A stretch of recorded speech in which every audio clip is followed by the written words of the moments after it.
araw po ng linggo sa ating lahat. A blessed Sunday to everyone. Welcome po sa bawat isa sa ating pamayanan. Day by day, One Ayala East Tower. Sama-sama po natin pasalamatan ng ating Diyos para sa 3rd Sunday of July. Purihin ng Diyos para sa lahat ng kanyang pag-iingat at pagpapala po sa ating buhay. Simulan na po natin ang ating Jesus Celebration. Kaunting paalala lang po, punuan po natin ang mga upuan sa harapan para magkaroon po ng espasyo para sa lahat. Ilagay po natin sa silent mode ang ating mga mobile phones bilang paggalang sa ating kapwa. Pakibigyan po natin ng mauupuan ang ating mga nakatatanda, mga buntis at may kapansanan. At alamin po natin ang mga stair exits na malapit sa inyo upang makalabas tayo ng kalmado kung sakaling kailangan natin mag-evacuate sa oras ng emergency. Tayo po ay tumayo at pagpalain natin ng mainit na pagbati ang bawat isa sa awiting ito.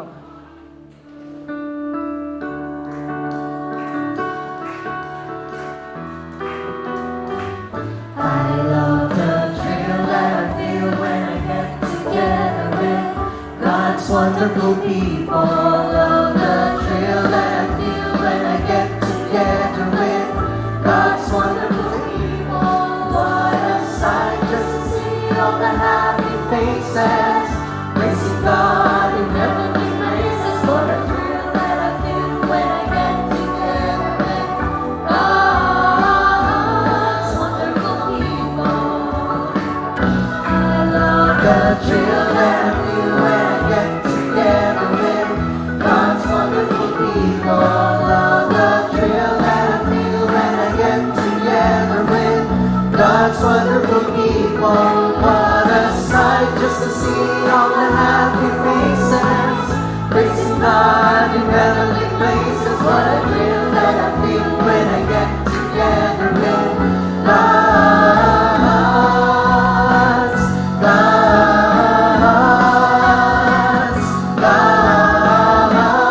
wonderful people. Our Almighty and loving God, you are worthy of all our worship and adoration. We come before you today with grateful hearts, humbled by your unfailing love, endless mercy, and amazing grace. Thank you for the gift of life, for your faithfulness that sustains us each day, and for the countless blessings you generously pour upon us. Lord, as we gather in your holy presence, we invite your Holy Spirit to dwell among us. Please quiet our hearts, remove every distraction, and prepare our minds to receive your words with humility and joy. My brothers and sisters, in a moment of silence, let us lift our praises and thanksgiving and personal petitions to our loving God.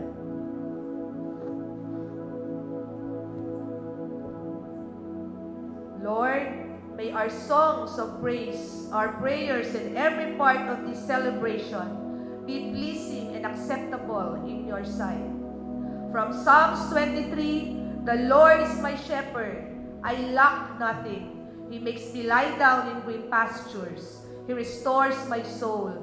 Let's praise God for His loving care for all of us. Sing for joy to the Lord, all the earth. Worship the Lord with gladness. We sing as one to celebrate God's goodness. We praise you, Lord.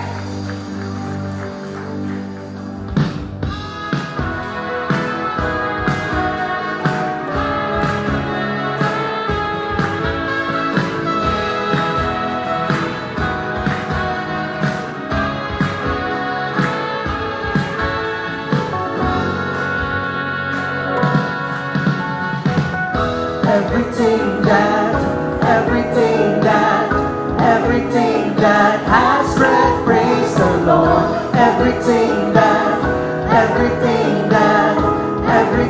that has breath, praise the Lord. Praise you in the morning, praise you in the evening, praise you when I'm young and when I'm old. Praise you when I'm laughing, praise you when I'm and breathing. Praise you every season of the soul. If we could see how much your word, your power, your mind, your endless love, then surely we would never cease to praise, to praise. Everything that has breath, praise the Lord. Everything that has breath, praise the Lord. Praise you in the morning, praise you in the evening, praise you when I'm young and when I'm old. Praise you when I'm laughing, praise you when I'm breathing, praise you every season of my soul. If we could see how much your word, your power, your mind, your endless love, surely we would never cease to praise, praise the Lord. Everything that has breath, praise the Lord. Everything that has breath, praise the Lord. Everything that has breath, praise the Lord. Everything that has breath, praise the Lord. I will worship you with every breath. I will worship you with every breath. I will worship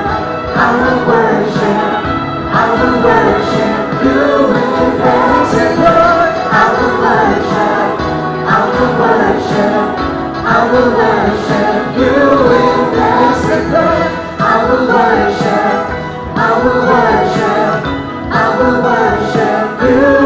every breath.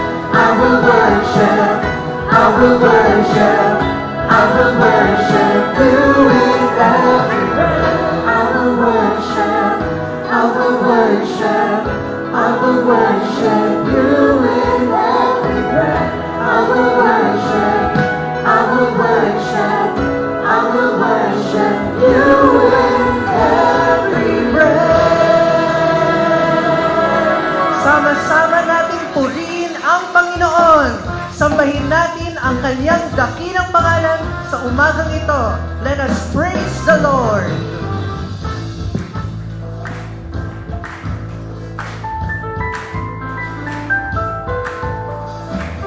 Itaas natin ang kanyang dakilang pangalan sa bulwagang ito. Purihin ka, O Diyos, sa puso ko'y maghari kang lubos. Tunay nga, dakila ka. Pag-ibig nyo'y laging nadarama. Luwalhati ka sa buhay ko, ngayon makita. Tunay nga, hindihan ka. Kapangyarihan nyo ang pag-asa. Sa inyo lang aawit na papuri. Sa inyo lang iaalay ang aking sarili. Pangalan nyo'y itataas, sasambahin hanggang wakas. Ang himig ko'y ikaw, sa inyo lang aawit ng papuri. Pasalamatan ka, sa awit ko ay pupurihin ka. Tunay nga, ikutin nyo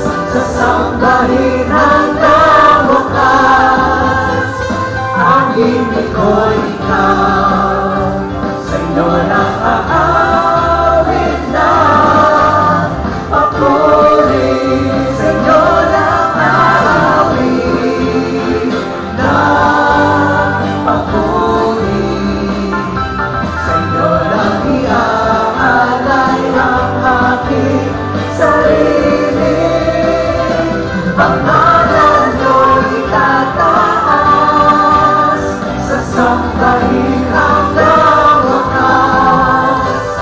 Ang ibig ko'y ikaw, aming Panginoon, naming nahandugan sa habang panahon. Tanging sa inyo lamang aawit ng papuri.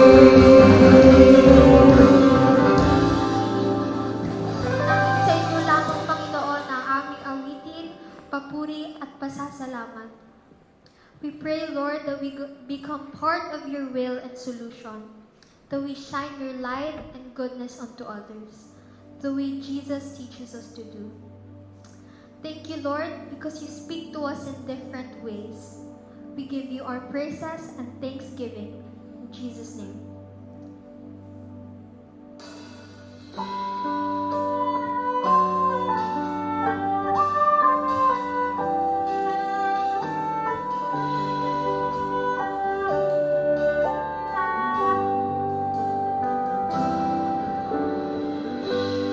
There is none like you. No one else can touch my heart like you do. I can search for all eternity long and find there is none like you. There is none like you. No one else can touch my heart like you do. I can search for all eternity long and find there is none like you.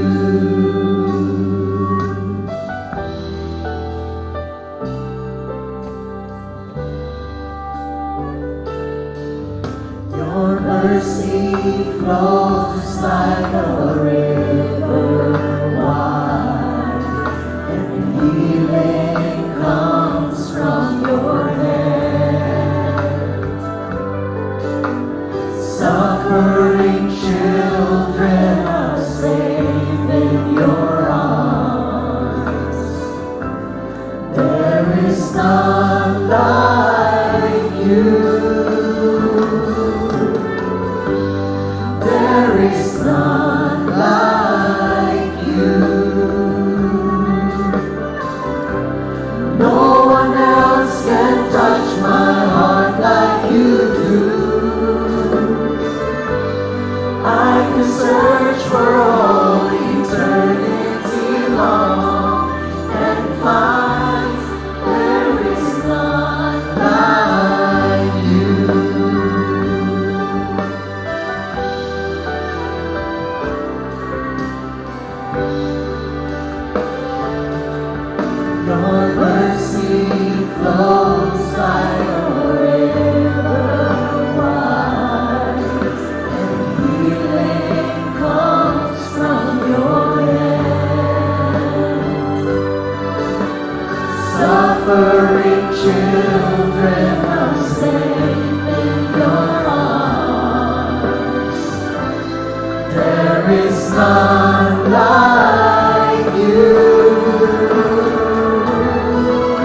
We lift your name on high. We praise your name, Jesus Christ. Lord, salamat po sa pagkakataon na magpuri at magsaya kami sa inyong presensya. Lord, sana po magliwanag po kayo sa aming puso at sa aming isipan. Pagpalain niyo po ang aming tagapagsalita at yakapin niyo po ang bawat isa sa amin gamit ng inyong pagmamahal, Lord. Sa pangalan ni Jesus, Panginoon. Amen. Sa pangalan ng Panginoong Jesus, magandang umaga sa inyo mga kapatid. It's so good to see everyone. Para sa inyo na maraming mga pinagkaabalahan, para sa inyo na maraming mga inintindi ngayong nakaraang linggo, maligayang pagdating. Para sa inyo na mga nagpagaling, mga kailangan ng wellness time at gumaling nga, welcome sa ating pamayanan.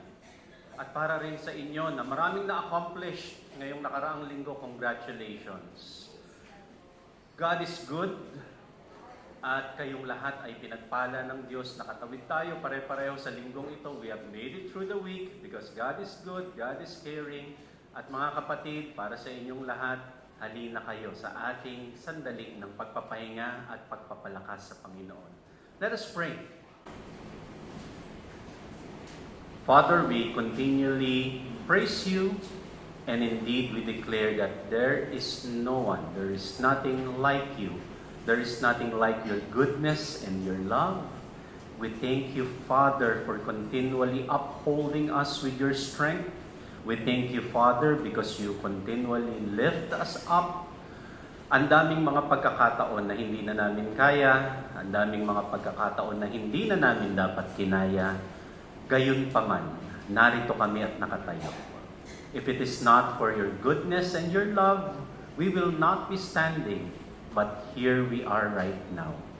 And so again, Father, we express our thanks, we express our gratitude, and Lord, we also humbly request, would you please continually shower us with your light and with your love right now? Hinihingi po namin ang inyong liwanag at pagpapalakas nang sa gayon magkaroon kami ng gana ng bagong sigla sa pang-araw-araw. Gabayan niyo po ang aming pag-aaral. Be our true teacher. Speak to us in a very personal way. Reveal special things to us individually. We ask this all together with great expectation and with much thanksgiving.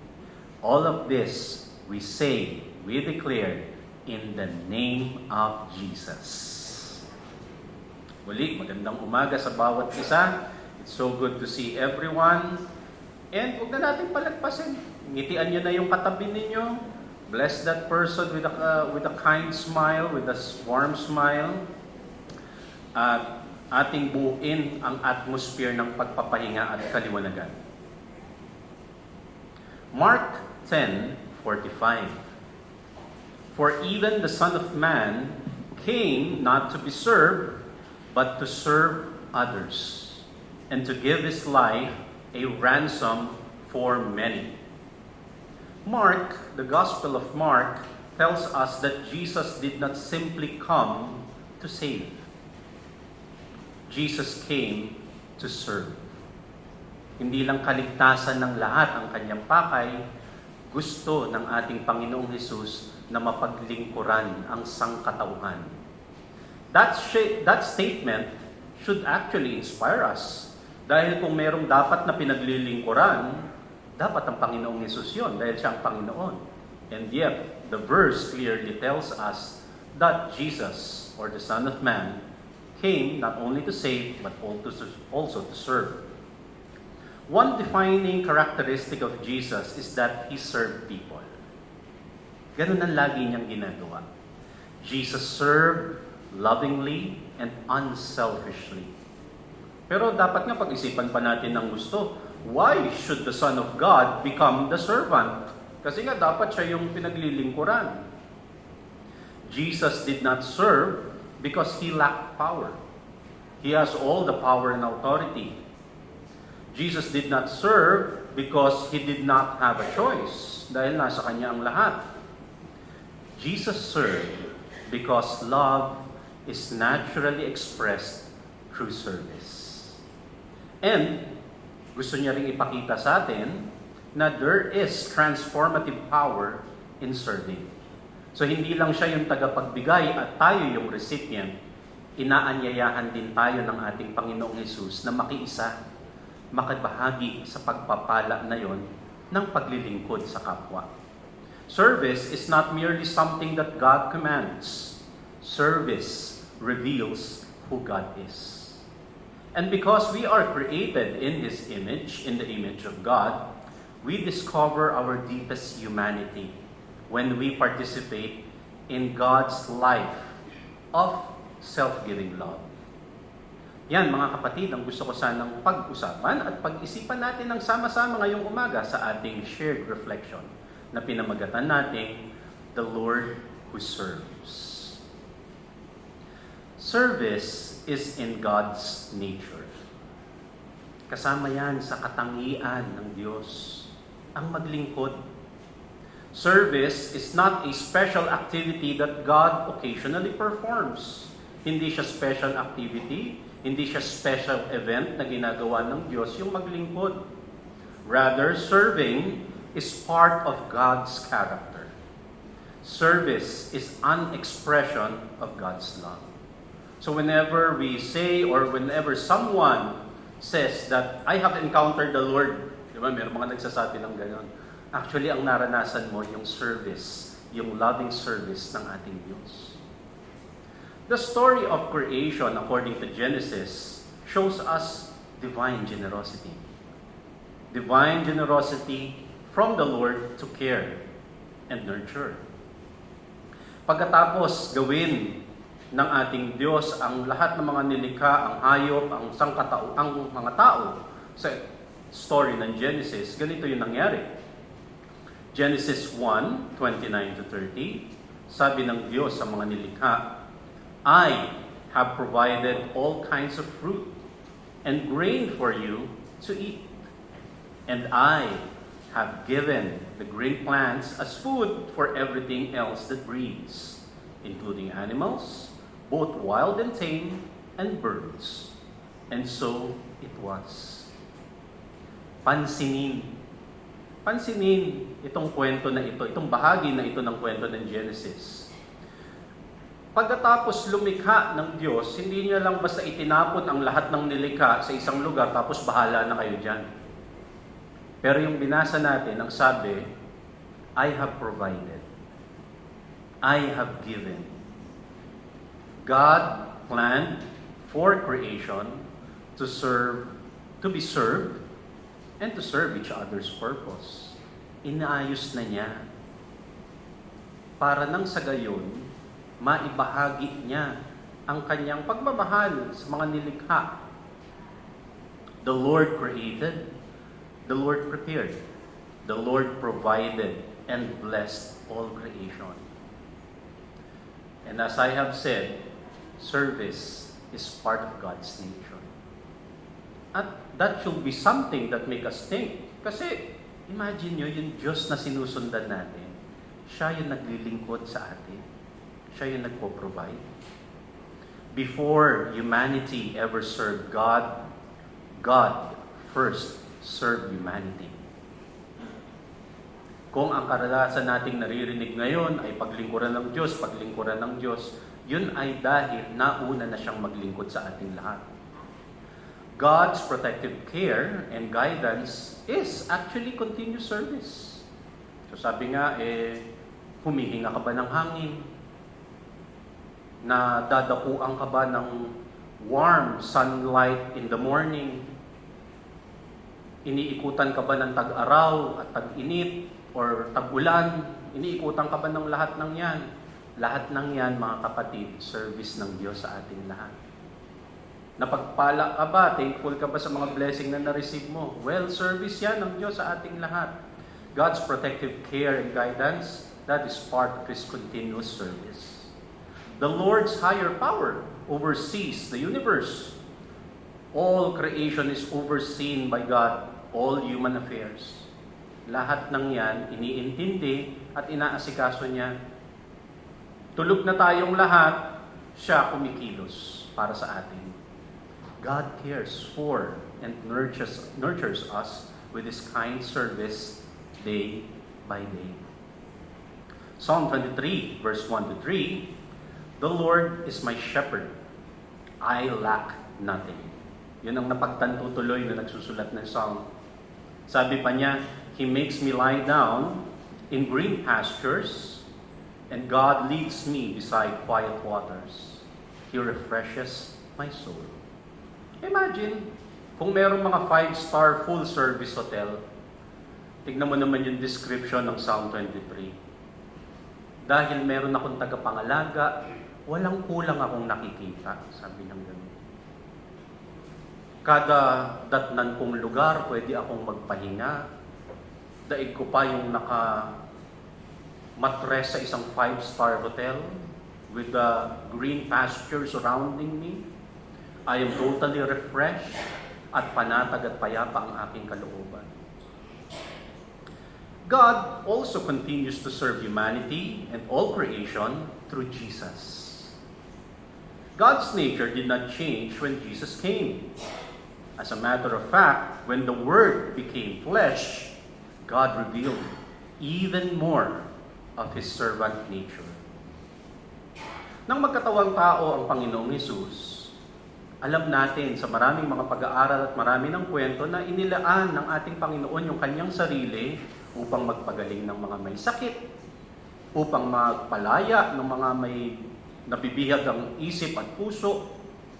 Inilaan ng Panginoong Hesus ang kanyang sarili para magkaroon tayo ng liwanag. Lahat ng tao na nakakausap, nakakadaupang palad ng ating Panginoon, binibigyan niya ng pag-asa. Yan lahat pinanindigan ng ating Panginoong Hesus hanggang kamatayan. God revealed His servant nature through Jesus. Colossians 1:16 to 17, everything was made through Jesus and for Him. The Son was there before anything was made, and all things continue because of Him. The Holy Spirit continues to serve and sustain us, not only those in the church, but even those outside the church. So wag tayong magkaroon ng maling akala na pinabless ako ni Lord kasi pala attend ako ng church. Kahit naman di ka uma-attend ng church, dinadatnan ka pa rin ng sunrise at sunset. Umuulan, umaaraw, umahangin, nagkakaroon ka ng ginhawa kahit naman hindi ka pala attend ng Bible study. But of course, that should not be an excuse for us not to participate. Pero ang point, ganun kalaki, ganun kalawak ang biyaya ng ating Diyos na lahat ng yan ay pinapadaloy niya sa pangalan ng Panginoong Hesus. While religion calls people to a God who exists to be served, Jesus reveals the Father, the Most High God, as the one who continually serves all His creation. Yun ang ipinapakita, yun ang ipinapakilala ng ating Panginoong Hesus. Isang Diyos na hindi demanding, isang Diyos na hindi imposing, na kailangan mo laging i-please with your service. Ang ipinapakilala ng Panginoong Hesus ay isang Diyos, isang kataas-taasang Diyos, Ama natin sa langit na, hoy, bago pa kayo nag-serve, sinaserve na niya kayo araw-araw. Because His mercies are new every morning. Bago yan araw-araw, kaya bago kayo magdrama na serve ako ng serve, actually nauna na siyang mag-serve sa inyo. Acts 17:25 and 27. God is not served by human hands, as if He needed anything. Ayan ang verse, ang linaw-linaw. Akala nyo naman, talagang para sa Kanya lahat yan. Ano naman ang kakailanganin niya sa mga taong katulad natin? Yun ang point niya. Rather, He Himself gives everyone life and breath and everything else. For in Him, we live and move and have our being. kung nasa katangian ng may likha ang paglilingkod. Hindi kataka-taka na tayong mga tao, umuunlad din tayo kapag tayo ay nabubuhay sa diwa ng pagtulong at paglilingkod sa kapwa. After all, we are created in the image of God, right? So pag nagre-reflect sa atin yung katangian na yun ng Diyos, mas napapagpalak tayo, napupuspos tayo kasi na-activate yung natural na power ng Diyos sa atin. Humanity flourishes as we understand and act on the true meaning of service. Kung paanong bahagi yan sa pagka-Diyos ng Diyos, ang service, bahagi din yan sa pagkatao ng tao. Modern psychology, for example, modern psychology consistently shows findings that serving others benefits the helper. Napakaraming pag-aaral na ang nagsabi na ang laki-laki, ang dami-daming benefit kapag lumalabas tayo sa ating sarili para tulungan ang ating mga kapwa. Serving others benefits the giver through meaning and fulfillment, through lower sense of loneliness and stronger identity. It even improves emotional well-being. Like I've said, kapag ang isang tao, tayo bilang tao, lumalabas tayo sa ating sarili para tumulong sa iba, ang daming benefit. Mas nagiging less lonely kasi mas nafe-feel mo yung connection. At pagka nakikita mo na ang puro lang nakikita mo ay ang pangangailangan mo, pagka ikaw ay tumutulong sa ibang tao, nakikita mo ay meron pa palang mas malalaking mga pangangailangan. Mas nakikita natin sa pamamagitan ng pagtulong na bagaman tayo mismo ay merong mga pagkukulang sa buhay, meron pa rin mga tao na mas masidhi ang pangangailangan. Pagka tayo ay nasa posisyon na tayo ay tumutulong, mas nauunawaan natin na oo, may pagkukulang tayo, merong mga pangangailangan, pero meron pa rin mas higit na nangangailangan. At hindi lang yun, nakikita at nauunawaan din natin na kahit ano pa ang kulang at pangangailangan natin sa buhay, mas makikita natin na mas pinagpala ka pa rin. Kasi pwede kang tumulong kahit pa meron kang pangangailangan, meron kang pagkukulang, doon nga sa mas higit na nangangailangan. It's transformative. Purpose is better found in contributing to the greater good rather than just pursuing self-happiness. Ang laki-laking benefit niya. Interestingly, historical archaeology shows us that there are important evidence of how the spirit of service is crucial to human survival.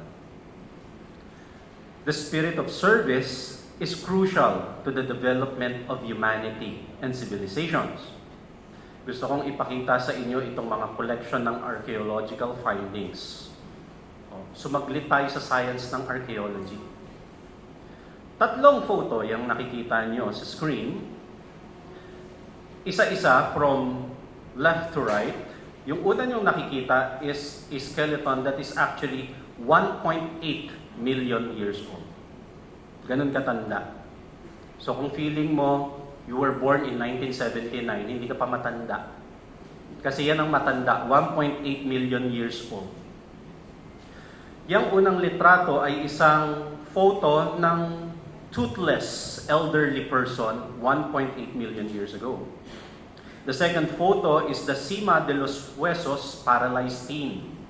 Yan ay buto ng isang teenager 500 years old. Ganon katanda, ganon kaluma, ancient, panahon pa ng mga dinosaur siguro. Yung pangatlong photo ay isang photo ng Kurdistan disabled person. What's the point? Bakit ko siya ipinapakita? Yung unang photo, sabi ko nga kanina, toothless, kasi bago siya namatay, lahat ng ngipin niya, all his tooth, has fell off. Nawala na, bago pa siya namatay. At nakikita na nila yan through using science. Na hindi yung pagkawala ng ipin ang kinamatay niya. Hindi, bago siya namatay, wala na talaga siyang ipin. Ang point, dapat patay na siya nung panahon na yon dahil hindi siya makakakain. Hindi pa uso ang blender para sa mga senior citizen na pwedeng i-blender yung pagkain. Yung pangalawa, disabled teen, kaya may butas yung bungo. Nakikita niyo pa ba? May butas yung bungo. So dapat yan disabled. Highly dependent kasi walang mobility. According to modern science, na-analyze na nila yan. Pero ang point, bago siya namatay, hindi yan ang kinamatay niya rather. Hindi yan ang kinamatay niya. Instead, nabuhay pa nga siya despite the injury. Despite the disability. At lalo yung pangatlo. Kasi yung pangatlo, legs yan, yung tinitignan nyo. Yung femur. Kayo na mag-google ano yung femur. Yan yung sa binti, sa hita pala, yung sa hita na buto. Again, disabled. Hindi yan ang kinamatay niya, naghilom na yan bago siya kinamatay. The point of these 3 photos, yung mga evidence na yan shows na dapat yung mga individual na yan matagal nang patay, especially nung panahon na hindi pa civilized ang mga tao. Nabuhay sila at nakasurvive dahil mayroong mga tumulong sa kanila. Mayroong mga nag-alaga na kahit toothless, hindi makakain, mayroong nagpakain. Kahit disabled, highly dependent, immobile, mayroong nag-alaga. Mayroong kumalinga. And we're talking about 1.5 million years ago, 500,000 years ago. Mga kapatid, yung mga photos na yan, hindi lang yan basta mga buto na pang-museum. Yang mga photo na yan ay buhay na kwento. Buhay na kwento ng sangkatauhan. These archaeological findings suggest that these people, this person, should not have survived. But they survived because someone cared for them. Someone helped them. A community helped them. Compassion and service shaped and defined humanity. Umabot tayo sa estado ng ating buhay ngayon na malawak na ang sibilisasyon, may education, may technology, we have progress, kasi nalagpasan natin yung point ng survival na yan. At sa pamamagitan ng compassion and service, patuloy tayong uusad sa buhay. Long before written laws, long before organized religion, human communities survived because people served those who are weak. These archaeological findings point out that humanity's oldest defining trait is not our luxury. It is not our economics. It is not our technology. The true defining trait of humanity that is crucial to survival and development is not all the luxury and progress that we have. What is the true trait of humanity? We refuse to abandon each other in times of need. Yun ang talagang ebidensya na tao nga sila. May pagkatao nga sila. Dahil hindi natin iniiwanan ng isa't isa, lalo na kapag may pangangailangan. Long before we built cities, we built safety nets. We built communities. Natutong magpakatao ang mga tao nung matuto tayo na kalingain at paglingkuran ang isa't isa. At ganito din natin dapat tinitignan ang ating mga sarili bilang isang pamayanan. Bilang isang spiritual community, bilang isang pamayanan ng maka-Jesus, dapat ganito ang pagtingin natin sa ating mga sarili. Narito tayo hindi lang dahil mga talented kasi, o mga resourceful kasi, o mga malalakas kasi ang influence. Hindi yun ang defining trait natin bilang community. Ang totoo, narito tayo, nakakapagpatuloy tayo, nagiging mabunga, nagiging mayabong, dahil nagpapatuloy tayo sa Espiritu sa diwa ng pagtutulungan. Nagpapatuloy tayo sa diwa ng paglilingkod sa isa't isa sa pangalan ng Panginoong Hesus. Yun ang tunay na katangian natin. Kaya tayo umuusad, kaya tayo umuunlad. 1 Peter 4:10-11. God has given each of you a gift from His great variety of spiritual gifts. Use them well to serve one another. So, ang dami-dami daw gifts na ibinigay. Kasi nakikita lang natin pag sinabing spiritual gift, ay nagtuturo, ay nagpipreach, ay kumakanta. Ay hindi, marami pang spiritual gifts. Meron ding mga spiritual gifts na ang galing-galing niya magpasunod ng tao pag sinabi niyang umupo ka sa harap. Sumusunod. Pero pag ibang nagsasabi, parang nagmakaawa na at lahat yung tao, hindi talaga sumusunod. Pag sinabing dumating po tayo sa oras, pag siya nagsabi sumusunod, uy, spiritual gift yun. So, ang dami-daming spiritual gifts, you know what I mean. Verse 11, do you have a gift of speaking? Then speak as though God Himself were speaking through you. Do you have a gift of helping others? Do it with all the strength and energy that God supplies. Then, everything you do will bring glory to God through Jesus Christ. All glory and power to Him forever and ever. Yang tanong na yan, usapin nila yan noong unang panahon, kaya natin binabasa as a reference. Pero yang tanong na yan noon, tanong din natin sa isa't isa ngayon. What kind of gift do you have? Ano ang pwede mong gawin, ang pwede mong i-contribute? Lahat tayo, bilang bahagi ng pamayanang ito, mayroon tayong maibabahagi. Whatever you can, do it with all the energy that you have. So, pag nandiyan ka ng maaga-aga, makiayos ka ng upuan. Pag nandiyan ka ng maaga-aga, ubusin mo yung mga tinapay. Ministry din yun. Pero napaka-rare yata ng ministry na yun. Baka mas maganda ministry yung ikaw ang taga-distribute ng tinapay. Huwag mo naman solokin. Yun ang ministry mo, yung pigilan ng sarili mo na upusin siya. So, but the point is, mga kapatid, what can you contribute? Kaya nga tayo nag-archaeology pa kanina. Gusto lang natin i-drive yung point. Gusto natin i-drive yung point na doon tayo uusad, doon tayo uunlad. When everyone contributes service. Yun ang susi. That's the key. And speaking of which, serving in a spiritual community, serving in a church, kailangan na maging malinaw na tinatawag tayo ng Diyos tungo sa paglilingkod at hindi sa pagkaalipin. Nililinaw ko lang yon. When we invite each one of you, when we mobilize each one na maglingkod, service yun hindi slavery.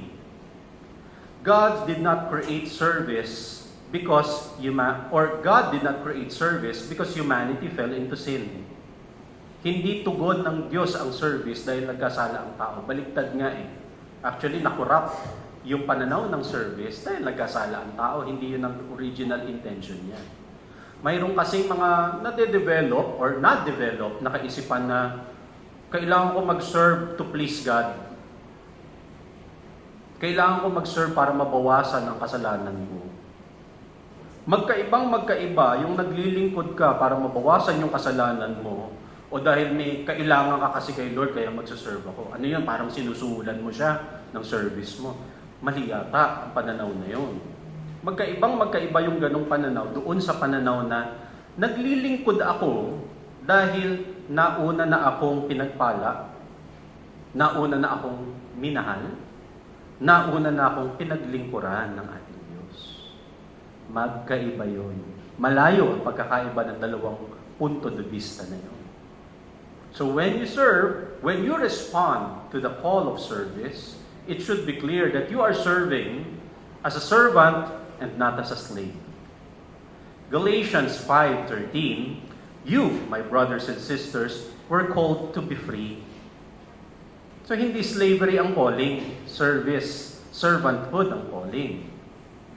But do not use your freedom to indulge the flesh. Rather, serve one another humbly in love. Ang linaw-linaw ng point.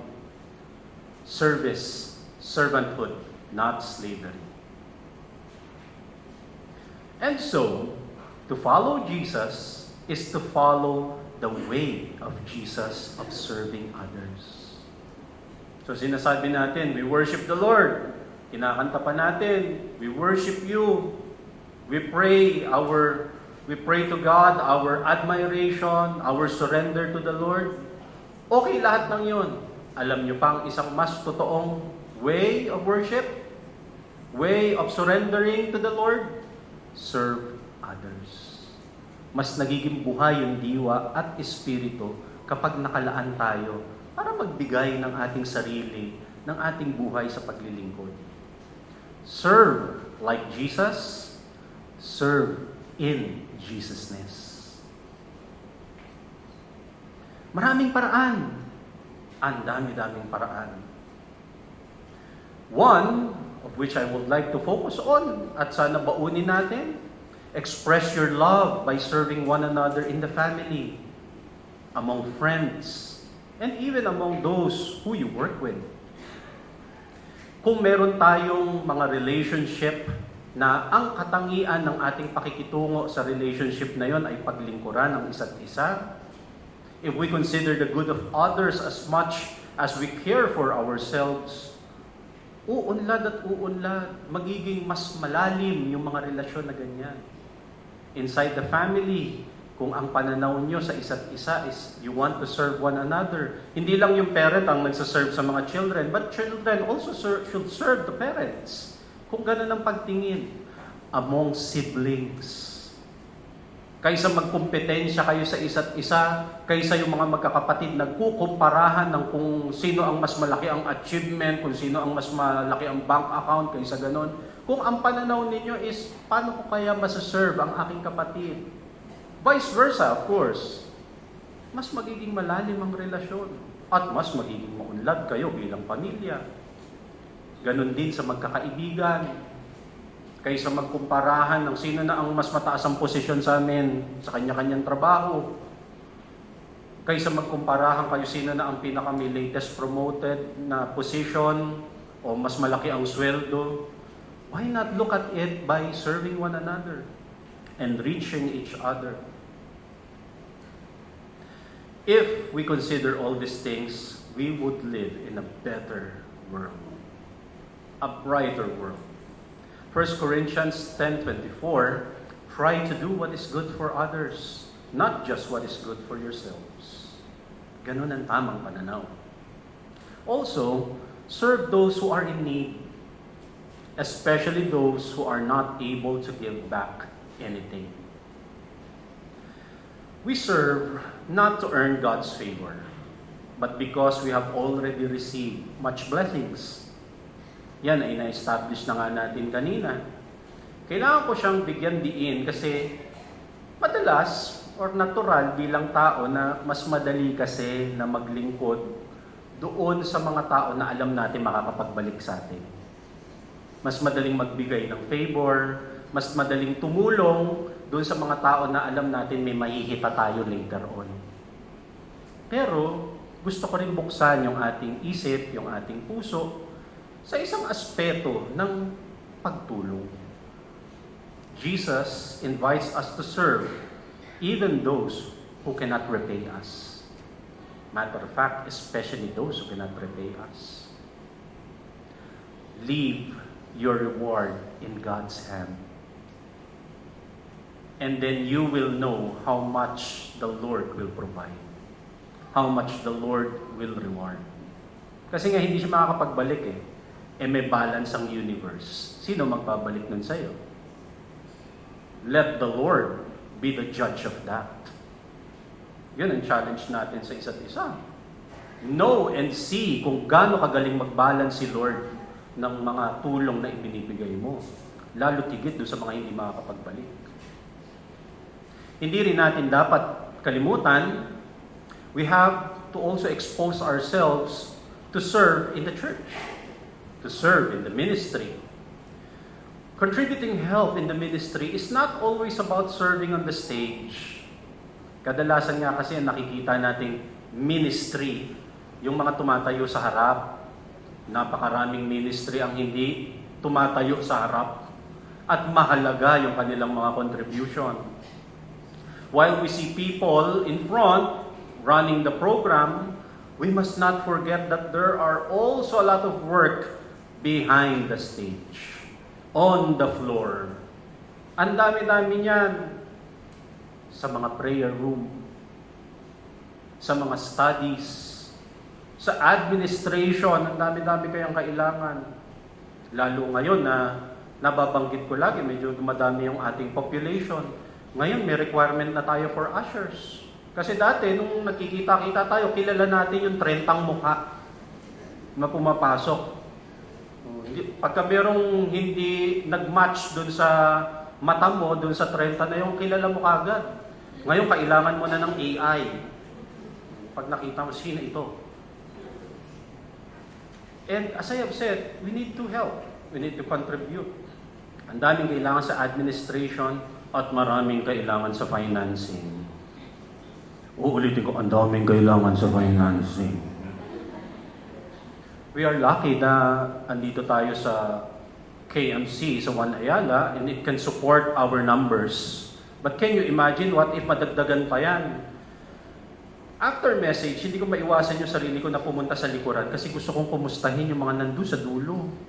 Naiintindihan pa kaya nila yung pinag-uusapan natin dito sa harap. Kagaya ko, malabo yung mata ko, hindi na nakikita yung visual aid natin sa harap from the back. So lahat ng yun, ipinag-aalala natin. Not because of anything, but again, ang point ng ating reflection ngayong umaga, we want to serve one another. We want to make sure that when we come here, we will encounter the Spirit of the Lord. We will let the Spirit of the Lord serve us habang nandito tayo. Kaya, kailangan nating magtulungan, mga kapatid. Kailangan nating i-expose yung ating mga sarili.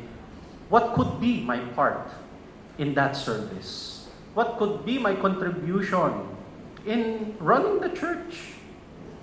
And if I will put it in a more deeper perspective, how can I love the Lord today through my service? Yun ang mga malalalim na tanong. 1 Corinthians 12:5-6, there are different ways to serve the same Lord. And we can each do different things.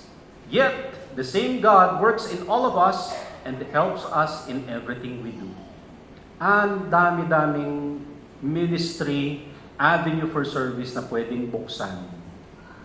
Also, one important aspect that we must not forget in serving, we have to serve those in the ministry. So hindi lang tayo basta nagko-contribute, lalo't higit na mag-contribute tayo na tulungan yung mga leaders, yung mga teachers na nasa forefront ng ministry. Kailangan nila ng tulong. Matthew 10:40-42, ito naman ang pangako ng Panginoon. Anyone who receives you, receives me. And anyone who receives me, receives the Father who sent me. Nakita niyo yung flow? Ano ngayon ang effect niyan? If you receive a prophet, huwag lang natin limit sa prophet, basta any servant of the Lord. If you receive a prophet or any servant of the Lord as one who speaks for God, you will be given the same reward as a prophet. Kasi bahagi ka. And if you receive righteous people because of their righteousness, of their ministration, of their godliness, you will be given a reward like theirs. Kasi nga again, bahagi ka. And if you give even a cup of cold water to one of the least of my followers, you will surely be rewarded. Tubig pa lang yan. But ang point niya, if you do what you can to ease the burden, to make things smoother in the work of God, then you will be blessed. Kasi nga, you will be blessed, hindi lang dahil nasa rewarding side ka, nasa recipient side ka, nagiging bahagi ka na kasi nung kabuuan ng paglilingkod na yun. In other words, serve those who serve you. In Jesus' name and into Jesus' Yan, malaking ministry yan. Mga kapatid, mga kaibigan, note that service is not beneath God. Service is not beneath God. Service is actually a character of God. Service is not a special activity that God occasionally performs. Service actually reveals God's love. It reveals God's nature and the desire of the Lord. Ipinakita yan ng ating Panginoong Yesus nung siya ay nagkatawang tao. Mark 10:45, once more, the Son of Man did not come for people to serve Him. Jesus came to serve others. Pansinin niyo pabuti, kahit makalimutan niyo yung maraming mga points natin ngayon, na sana wag kasi nga meron pa tayong mga handouts. Pero gusto ko sanang matanim sa atin ng mabuti. Yung Diyos na sinasamba at sinusundan natin, naglilingkod. Saan ka ngayon nakaposisyon? Dapat sinusundan natin yun. As followers, dapat lang natin sundan yung ginagawa ng sinasamba nating Diyos. God blesses us not merely so that we can enjoy His gifts, but even more so that we can participate in His work. Yung maging kabahagi tayo. There is transformative power in the act of service. Merong nababago sa atin pagka ini-expose natin yung ating sarili sa paglilingkod. All the protection and blessing God has given us is intended so that we may serve one another for the greater good. 2 Corinthians 9:8.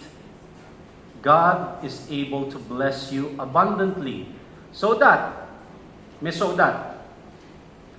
in all things, at all times, having all that you need, you will abound in every good work. Yan palang isang kumpletong Bible study na. Bakit ka raw binibless ng Diyos? Or una sa lahat, binibless ka ba ng Diyos? Yes, God is able to bless you abundantly. Pero bakit ka raw binibless ng Diyos? So that in all things and at all times, makapag-contribute ka ng mabuting mga gawa. At nang sa gayon, mapapurihan ng Diyos na siyang nag-bless sa'yo. Reverse the formula. Gusto mong ma-bless? Papurihan mo ang Diyos. Paano mo mapapapurihan ng Diyos? Gumawa ka ng maraming mabuting bagay. Help others, serve. And then, you will access that blessing. Sabi ko nga sa inyo, isang buong Bible study na yan palang verse na yan. Nawa, my good friends, my brothers and sisters, magkaroon pa tayo ng higit na kaliwanagan, higit na lakas, para sama-sama naman nating matagpuan ang mga malalalim pang kahulugan, mga malalalim pang layunin, mga malalawak pa na pagpapala sa paglilingkod sa kapwa at sa isa't isa. Lahat ng yan mangyari sa atin, sa isa't isa, sa pangalan ng Panginoong Hesus. Ama naming Diyos, salamat po dahil higit sa lahat kayo yung nagpakita ng mabuting halimbawa sa amin. Through your Son Jesus, you have shown us a good example, a perfect example. Our Lord Jesus showed us your way of love, your way of service. At nawa, Panginoon, mabuksan pa ang mga mas matataas na pagpapala, mas matataas pa na kaliwanagan, habang nauunawaan namin ang inyong kalooban na paglingkuran ang isa't isa. Show us your ways, show us your light, and may we have the strength to do this, to follow you day by day. In Jesus' name.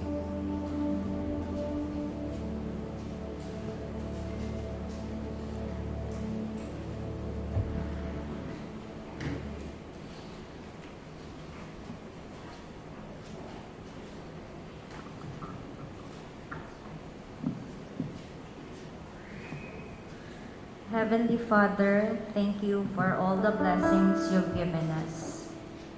As we offer these gifts today, we also offer our hearts, our time, and our efforts in serving you and others. Please accept this humble offering and use it to bless those in need and to continue your work. As we reflect on the Lord who serves, teach us to follow the example of Jesus, who showed us that true greatness is found in humble and loving service. Guide us to be kind, generous, grateful, and faithful in all that we do, so that through our words and actions, others may experience your love. In Jesus' name, amen.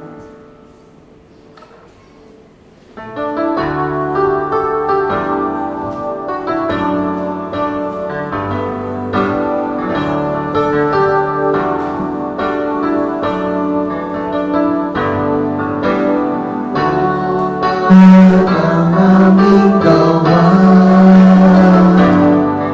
ay bunga ng iyong biyaya. Sa pusong kapagkumbaba,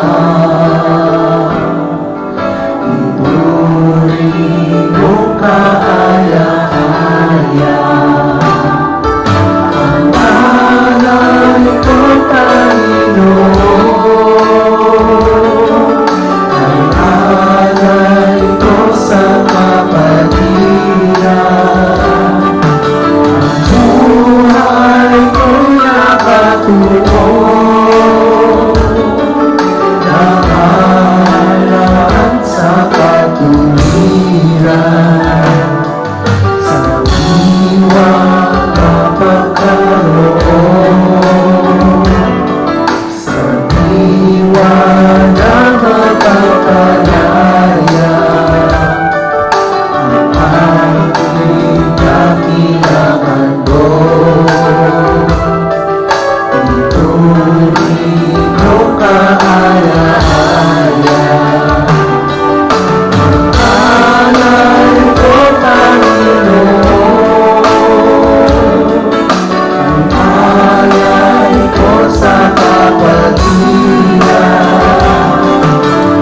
Buhay ko'y nakatuon, nakalaan sa katuwiran.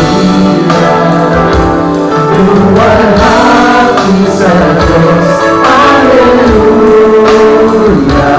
Ang lahat ay mula sa Kanya.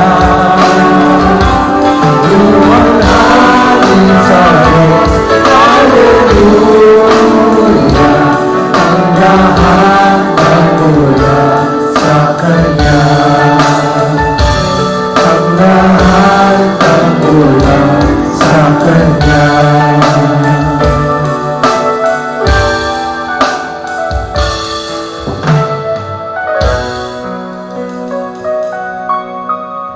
Ang katatapos po na shared reflection mula kay Kuya John ay may pamagat na The Lord Who Serves. Kung kayo po ay napagpala sa messages, mainam na ibahagi ito sa ating mga kaibigan at mga mahal sa buhay.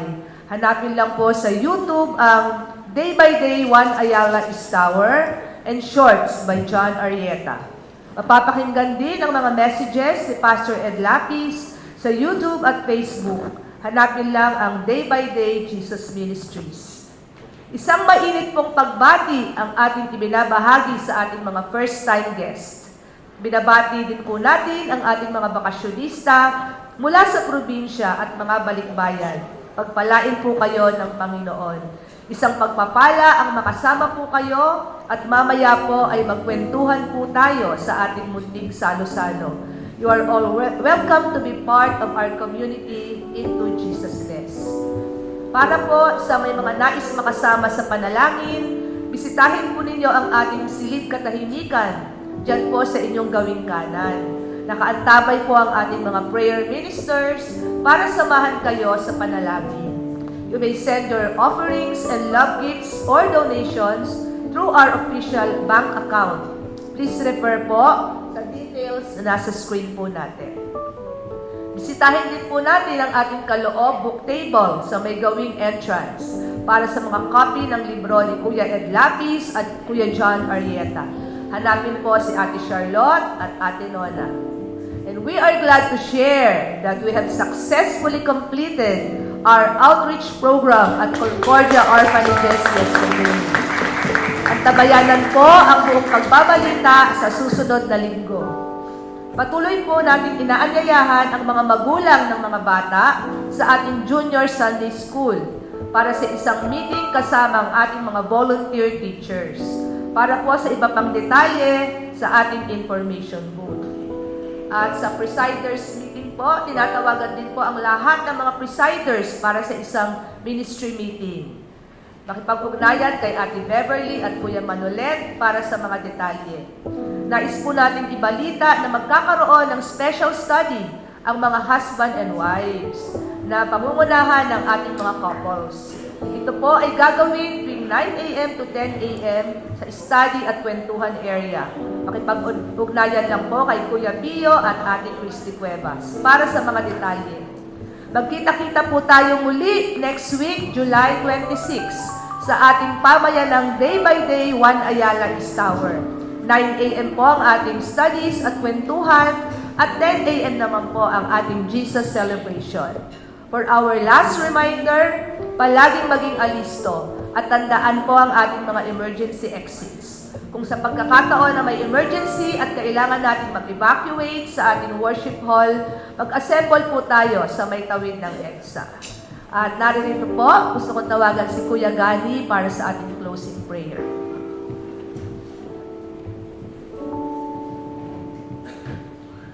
Magsitayo po ang lahat para sa ating closing prayer. Our Father in Heaven, muli po nagpapasalamat kami, Panginoon, sa katatapos na gawain na punong-puno ng pagpapala, ng biyaya na sa inyo lang nagmumula. Panginoon, maraming salamat po sa inyong mga salita, sa mga mensahe na aming natanggap ng bawat isa, na nagpapaalala sa amin na hindi lang kami andito sa church, Panginoon, kundi mag-serve din kami. Mag-serve kami sa iba, Panginoon, upang maluwalhati namin kayo. Lord, sa oras na to, Panginoon, nagpapasalamat kami sa kapatiran na naandito ngayon, Panginoon, upang hanapin kayo. Patuloy na nagpapagamit sa inyo sa anumang maliit na paraan na kaya namin, Panginoon. Hibuin mo po ang bawat isa, Panginoon, ng kanilang puso at isipan upang magamit kami sa inyong gawain. Ang dalangin po namin na pagpalain po ang bawat isa na narito ngayon. Ipagkaloob mo sa kanila ang kabutihan nyo, ang kaluwalhatian nyo, ang compassionate yung Panginoon. Maraming salamat, Panginoon. At sa paglisan namin sa bulwagang ito, Panginoon, dalangin po namin na samahan nyo kami, ingatan nyo po ang bawat isa.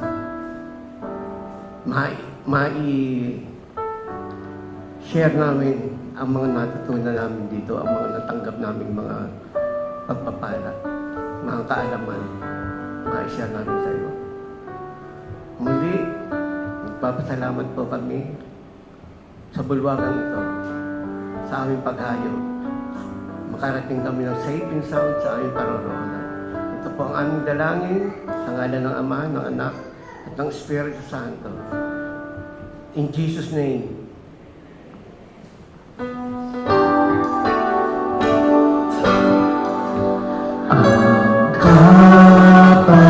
Kapayapaan ng Panginoon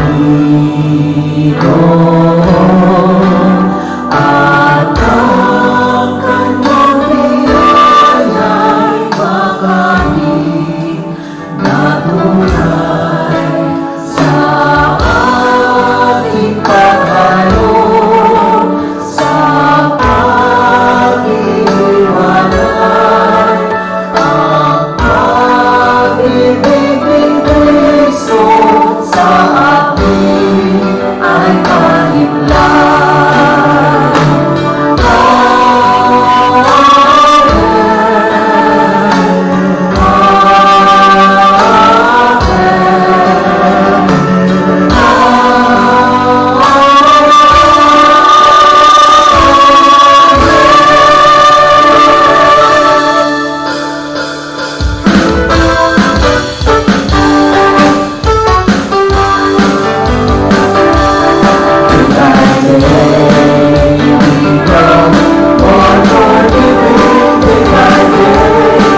Siyempre, papatigin natin ang bawat isa ng magandang umaga at ang mga nag-birthday.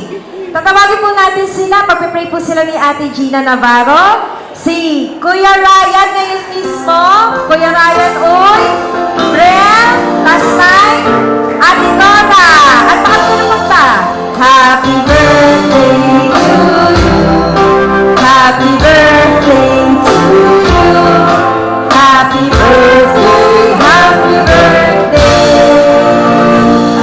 Happy birthday to you. Asa si Ate Nora? Ate Nora and Ryan. Yan. Okay, happy birthday. Para mapag-pray ka na. Para mapag-happy birthday. Pray tayo ni Ate Gina. Meron pa bang nag-birthday ng July? Baka meron mo kung hindi nabanggit. Wow, si Ate Cora. Naka-red and white. And of course, Kuya Ryan.